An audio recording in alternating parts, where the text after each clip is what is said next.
Patricia सबको अंदर आने से मना कर देती, लेकिन फिर एना उसे बताती है कि वो सिर्फ अकेली ही अंदर आएगी और इस बात पर पेट्रिशिया उसे अंदर आने देती। एना देखती है कि पेट्रिशिया बहुत बुरी तरह डरी हुई है और वो फिर उससे उसके बच्चों के बारे में पूछती है, जिस पर वो कहती है कि वो सेफ, लेकिन एना को उसके बच्चे नजर नहीं आ रहे होते। फिर एना को एक डोर नजर आता है जिसके ऊपर बहुत ज्यादा आइस की पिक्चर्स बनाई होती है। एना उस डोर के पास जाती है, जिसे देखकर पेट्रिशिया बुरी तरह भड़क जाती है। वो एना पर अटैक करती है और उसे मारने की कोशिश करती है। तभी फौरन पुलिस वाला वहाँ पर आ जाता है और पेट्रिशिया को पकड़ लेता है और इसी दौरान एना पेट्रिशिया के गले से एक की निकाल लेती है, जिस पर पेट्रिशिया उसे कहती है कि उस डोर को मत ओपन करो, लेकिन एना दरवाजा खोल लेती है और उस डोर के अंदर पेट्रिशिया के दोनों बच्चे होते हैं। वो दोनों बच्चे भी बुरी तरह काफी डरे और सहमे होते हैं और एना को कहते हैं कि दरवाजा बंद कर वरना वो हमें मार देगी। एना को इस बात की बिल्कुल भी समझ नहीं आती कि वो बच्चे ला लोरेना की बात कर रहे हैं। इसके बाद उन बच्चों को चाइल्ड सर्विस शेल्टर में भिजवा दिया जाता है। एना देखती है कि उन बच्चों के हाथ में जलने का निशान है, जिस पर वो बच्चे कहते हैं कि ये उसने ही किया। तब भी एना को समझ नहीं आती कि वो किसकी बात कर रही है। इसके बाद एना अपने घर चली जाती है और रात के वक्त ला लोरेना पेट्रिशिया के बच्चों को पानी में डुबोकर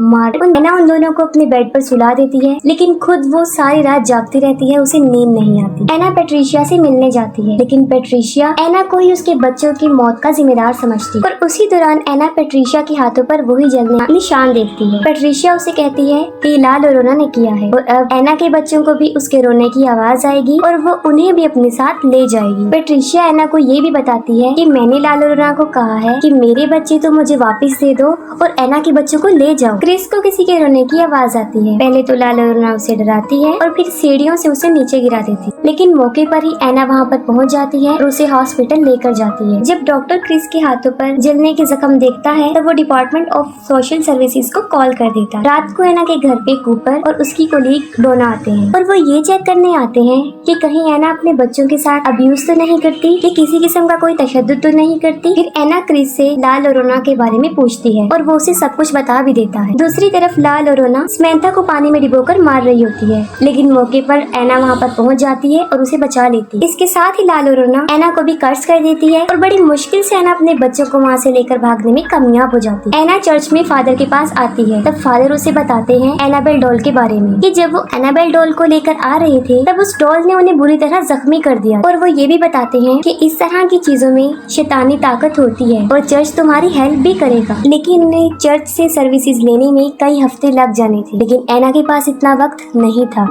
और फादर एना को रेफेल के पास जाने का मशवरा देते हैं। एना से ही एना समंथा को बचाने के लिए उसकी तरफ बढ़ती है। ला लोरेना उस पर भी अटैक कर देती है और उसे भी जान से मारने की कोशिश करती है। तभी रेफेल भी वहाँ पर पहुँच जाते हैं और वो स्विमिंग पूल को अपने जल से शिफाफ कर देते हैं, जिससे कि ला लोरेना को उस स्विमिंग पूल से निकलना पड़ता है और एना और समंथा दोनों बच जाते हैं। फिर हम देखते हैं कि एना के हाथ में ला लोरेना का लॉकेट आ जाता है और वो लोग समंथा को लेकर अंदर भी आ जाते हैं। समंथा बार बार घर से जाने की कोशिश करती है, जिस पर रेफेल एना को बताता है कि समंथा के ऊपर ला लोरेना हावी हो चुकी है और जब भी ला लोरेना समंथा को बुलाएगी तो ये फौरन उसकी तरफ चल पड़ेगी। रेफेल एना को ये भी बताते हैं कि जब तक ला लोरेना से पीछा नहीं छूटता हमें इन दोनों बच्चों की हिफाजत करनी पड़ेगी। एना अपने बच्चों को कबर्ड में इसी तरह बंद कर देती है जैसे पेट्रिशिया ने अपने बच्चों को किया। दूसरी तरफ घर के बाहर ला लोरेना अभी भी बच्चों का वेट कर रही होती है। एना रेफेल को वो लॉकेट दिखाती है जो उसने ला लोरेना के गले से उतारा था। रेफेल एना को कहते हैं कि तुम इसे संभाल कर रखो, हम इसे उसके खिलाफ इस्तेमाल कर सकते हैं। कुछ समंथा स्टोर में जाकर छुप जाते हैं और ला लोरेना भी उनका पीछा करते हुए वहाँ पर पहुँच जाती है। ला लोरेना